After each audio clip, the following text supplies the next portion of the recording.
It's a beautiful Iowa City night, warm, and snow has melted.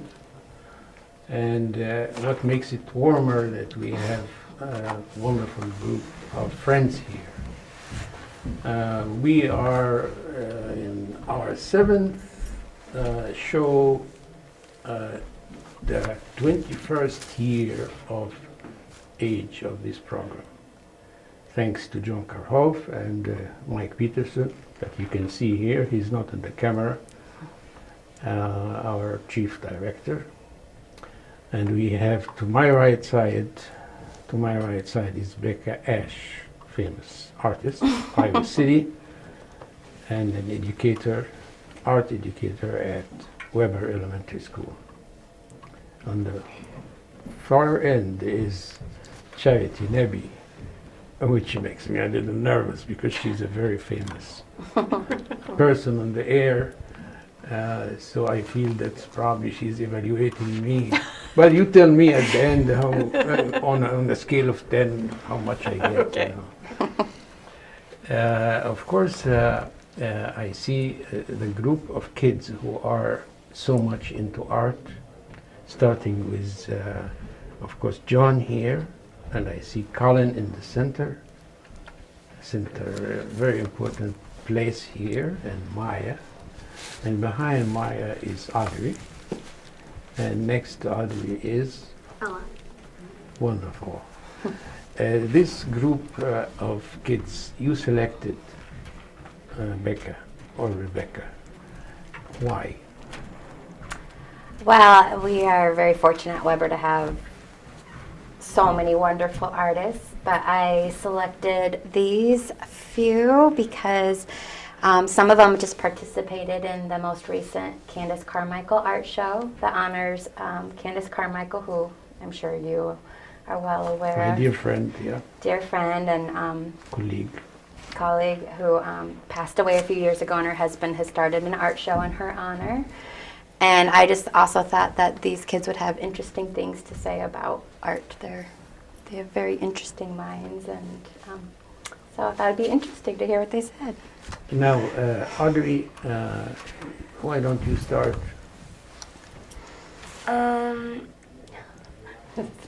Well, Are you as eloquent and as good broadcaster like your mom? Yes, I heard that. You see, she's nodding her head, which she's approving when I say. well, I really do like art. What kind of art do you usually? My favorite is clay sculpting. I really like that, to do it. And I also like painting a lot. Also, I also like the 5 minutes before we can start when we get to sketch freely. So, This is sketching. Usually I need a little time to set up for the groups, and so we do a thing starting in third grade called drawing folders. So they have the drawing folders at their tables, and they get to spend the first 5 minutes sketching in that. Oh, And the older groups do, they bring sketchbooks, so kind of gets them started. I'm glad to hear you like that. Ella. I like art because there isn't really a right answer. It's more creative, whereas math, there's like always a right answer. Sometimes there isn't, but normally there is. And then art, you just do it. You express yourself, right? Yeah. As a teacher, can you give me your opinion about her?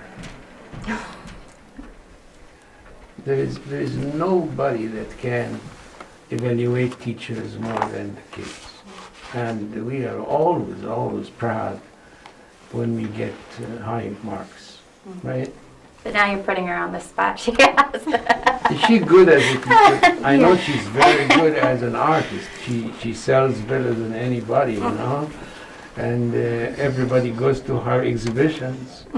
But I'm wondering from you as a teacher, does she make things simple for kids to. Yeah. She does. Do you want to tell them what we just did today? Because it's Yeah. pretty impressive As what we're an doing in example? 6th grade. Yeah. Okay, Yeah. let's listen to that. We made prints. What is Prints? it called? Linoleum block Linoleum printing. block Oh. prints. Yeah, and today we just finished like the second carving prints. That's wonderful. That's linoleum cut, Yeah, so they have to use the special tools for carving and then inking. inking, and then we did reduction prints. So after they made some prints, they went back and carved out more and then reprinted on their prints. And they are beautiful. I can't wait to show them up in the school. They're really nice. So. Well, next time maybe you bring us some so we show it here. I know. Yeah. I should. I'll send you some in the email. I can take pictures and send them. So. Let's move to John. I really like art because you can really let your mind like run free and draw what you like.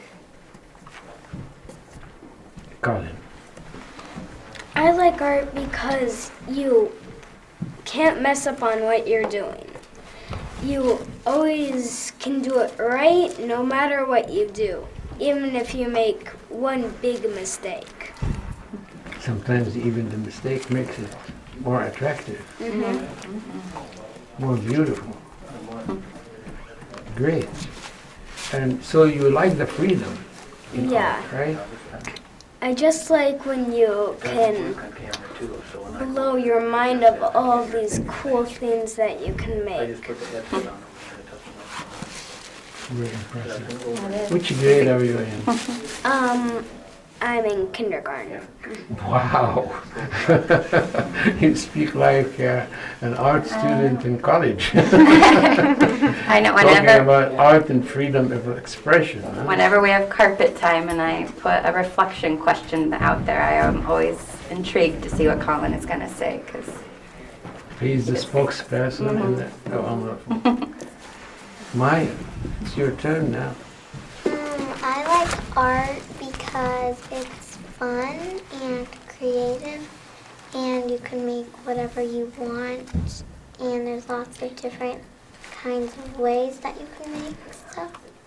After you make the art, do you take it home and show it to parents?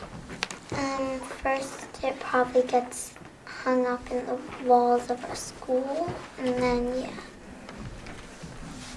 So you have some art already on the walls, right? Yeah. Excellent. Back to you, Audrey.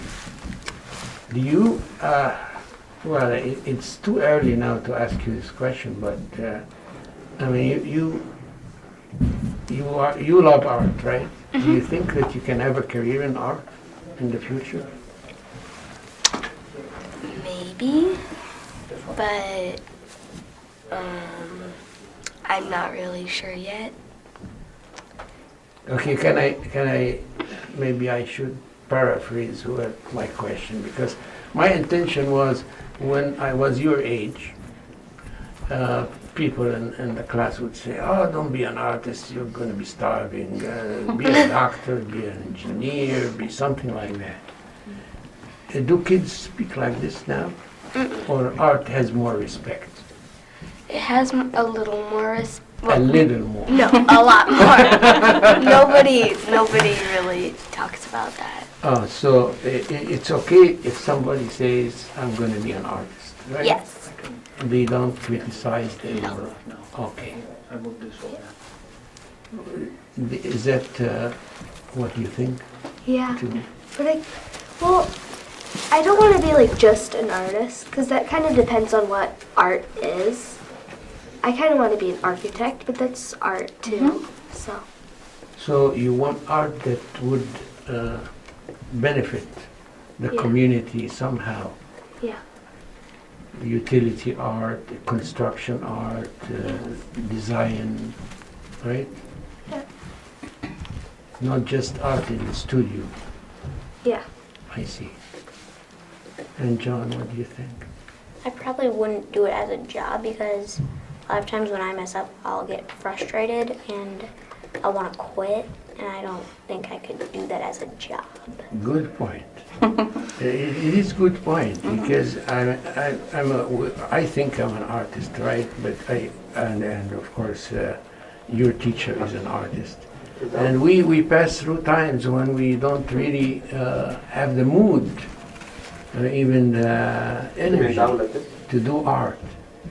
But you are right. I mean, you cannot live on something that depends on your mood. You want a job that it does affect most of the things like writing, poetry. What do you think, Charity, about journalism? About journalism? Yeah. You are. I thought we were famous- talking about art. No, well, you think journalism is not an art? I thought we were talking about visual art. No, in general, I mean, his perception, he has a very good point here, that the mood, you cannot really live on a swinging mood and different every other day. In journalism, as a journalist, Well, you are. Do you think that, I mean, you have a very successful program, but you are the same person every day? Am I the same person every day? I think so. I do. You try to be. Right, But- but you know, there's something about when you really love what you do and you really throw yourself into what you do, even the frustrations give you strength and give you something to work for. And you know, when I'm having, a lot of things happen in the morning before I actually go on the air, because I have 2 kids and 3 dogs and too many cats. It's okay to tell us the name of your Okay. program. Well, because right, I host Talk of Iowa on Iowa Public Radio, and it's on at 10 a.m. So I've been through a lot of things before I get on the air, and some days I'm really grumpy, and it's been a rough morning, but by the time I get off the air, I feel good, because I'm doing what I love, and it always elevates my mood. So I think that, you know, when you find something you love to do, whatever that is, or something that you really care about doing, and you put yourself into it, that you work through those frustrations. But I know what you mean.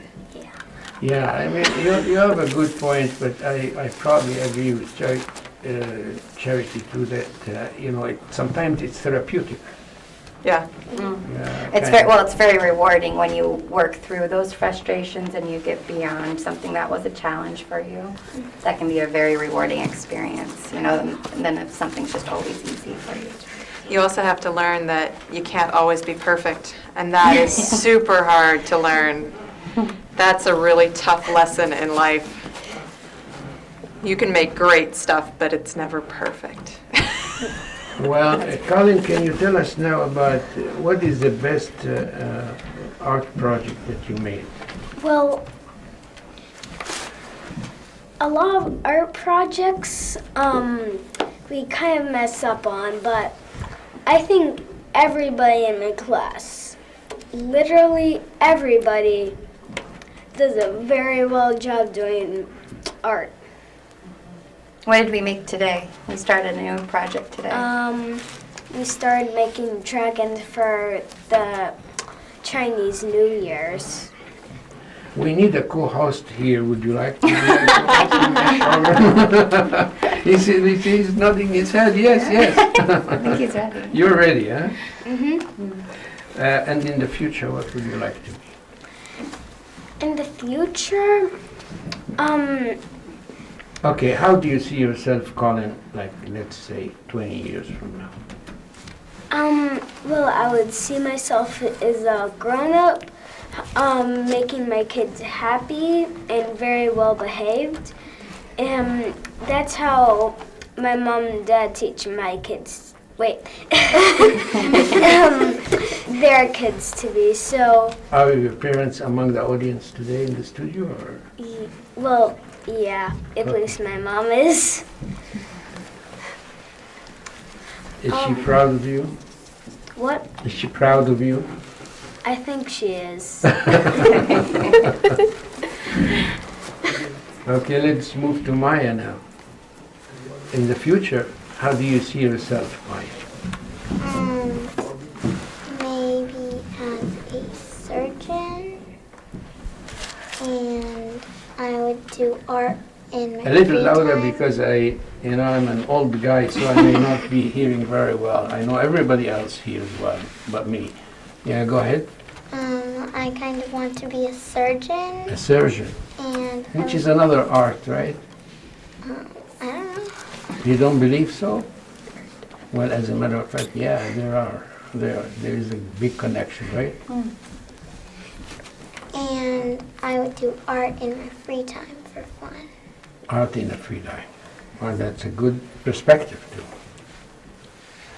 As a parent, you would encourage if Audrey comes one day and says, "Well, I really don't like science very much. I don't like math very much. I want to be an artist." How would be your reaction as a parent? Well, I want to encourage her to do whatever she loves, but she's 9 years old.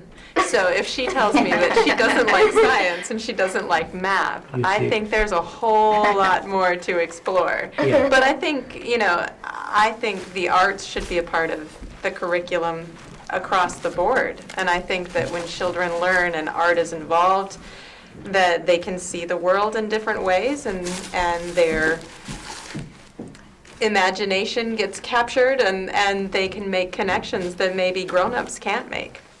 But when Audrey was in kindergarten, I was so impressed with Ms. Ash from the very start, because the last time I knew anything about elementary school art was, of course, 30 years ago. And when my kindergartner, the first thing that really blew me away, they were studying great artists, and among them they were studying Grant Wood, and Audrey brought home a landscape that she had made in art class. And it was just remarkable. And you know what? When she was in preschool and younger, she never cared about coloring. She wasn't interested in drawing. And I thought, this is a woman that can help every child express the artist inside, even if that's something that they don't necessarily come to naturally. And both of my kids have just blown me away with the things that they've been able to create. Plus, you guys get to do the coolest projects. I mean, you were just listening to Ella talking about the prints, and you guys were doing prints this year. What were you making those prints out of? We were cutting out slips of paper, well, not slips, like shapes out of paper, and then gluing them on cardboard, and then we rolled, Stenciling, kind of. Call it and then we rolled some type of paint, I forgot the name. ink. Yeah. Ink, of course. Ink over it, different types of ink, and then we put paper on it, and we pressed down on it. Right, and you we did had the prints. Yeah. And my son just brought home a pinch pot-based animal that he made. You made a fairy house last year. I mean, you guys have done the coolest stuff. And when I was a kid, 30 years ago, we used a lot of rubber cement, we used a lot of crayons, we used a lot of markers, and maybe we got to paint sometimes. But they just get to really experience art in a new way, and they learn about great artists. And I think every kid at Weber gets to feel like an artist. I think that's really cool. And I also have to tell you, my son was sick last week, and so when one kid in the family is sick, then there's always the risk that somebody else is about to get sick. And it was it Thursday, or which day do you have art? Friday or Thursday? Thursday. It was Thursday morning, and Audrey said, "Well, I don't care if I get sent homesick. I am not missing art." So she was going to go to school no matter what. Well, we'll turn this question to you, Becca, after the baby comes. So we'll wait. I will wait because you're not a parent yet, right? Fair enough, yeah. So I was lucky to grow up in a household that the arts were really encouraged, and my dad is an artist, and my mom has a lot of artistic tendencies. So having that modeled and encouraged is something I'm really grateful for now as an adult, and I definitely will want to do for my baby. Keep talking because we want to know more about your art. What kind of art you do? Professionally, so when I'm not working with all these wonderful artists, I am a oil portrait painter, pretty much. These are beautiful, vivid, colorful, amazing colors there, huh? Transparent, right? Thank you. Yes, I love working with color, but I need the story of a face because when I've tried to work just solely with color and do like a non-objective, abstract piece, I'm not engaged or interested enough in it. I get bored, so I do need kind of both components for me to be satisfied.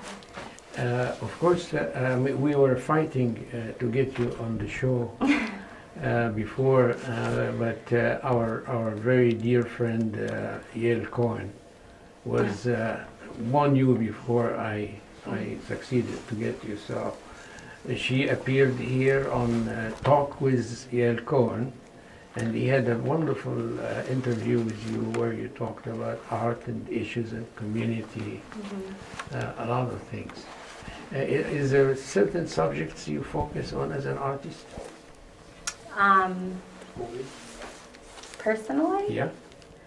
Well, I mean, subject-wise, I think Subject-wise, portraits yeah. are something that I pretty much solely do, and I've kind of have started to do more like some architecture or buildings into my work, but I'm pretty much solely a portrait painter. So. All these beautiful girls with beautiful eyes, you know. Yeah, I see that. And but there is always a composition there in your work, right? I mean, do you teach kids how to do the composition? You know, not really, not very formally. They, and that's why I love teaching because I get to be around artists all day and I get to kind of watch and observe them making artwork, and they just blow me away. So that's really fun for me to see during the day, and then I maybe take that energy home, and in my studio, That's cool. I get to channel what I've witnessed all day, but I haven't had a chance to do on my That's own. very, so. very honest. When I was teaching art, I think my images were very different from when I quit teaching. Really? Oh yes, I could, they were optimistic, they were flourishing, they were morning, they were sunny, they were transparent. Now it's more gloomy. My last exhibition, I got one of the people who saw it. I got a lot of praise, of course, but you know, with praise you don't keep it. But one of the criticisms was, do you see anything beautiful in life? yeah. So this can tell you something about how inspiring working with young people. It's true. And Without see telling what them John much. would do, what Colin would do, what Maya would do, Audrey, or Ella, and you take this. I love the way you expressed it, but you take it and it kind of energy that then makes you more motivated and more enthusiastic about what you're doing. I will teach like a technique every once in a while, maybe something like this is maybe a helpful way to hold your brush. But overall, art seems very natural to the children, and I think sometimes not interfering too much is the best thing to do. In the future, other than looking forward to be a wonderful mom, what do you want to do as an artist? That's a good question. You know, I've always had maybe a dream of like illustrating a book, but just continuing. I just feel really lucky that I have a job that I love and working with such wonderful people, and also having my painting career too, all working out at the same time. We'll see if that baby takes away from one of those things. But. Well, we have a couple of parents here among our viewers. We don't say audience here, we say viewers. What? Audience. And it's really, I wish you were all with us here to tell us about involvements of parents with their kids' education. And as a representative, I know that I asked you a lot of questions, but you represent all these parents. So I'm sorry. I tried to get other people with you, but you were the only one who was ready to help here. What do you think the role of parents should be as far as their education? I mean, you definitely have very good connection with the teachers, right? Oh, definitely. And I've been thrilled with how communicative teachers, all the teachers at Weber are. They're very approachable, and if you have a question, and being in the digital age and being one of the fortunate people who has that kind of access, the teachers are incredibly responsive by email, and you can always ask a question, you can always get in touch, and you can always, of course, you can also telephone.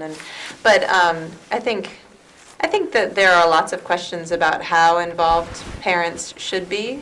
I've been really happy with my experience at Weber because I think the teachers do a great job of making it clear how involved parents should be. If a major homework project gets sent home that they want you to collaborate with your child on, you're told that. And if you're not, you're also told that. So I think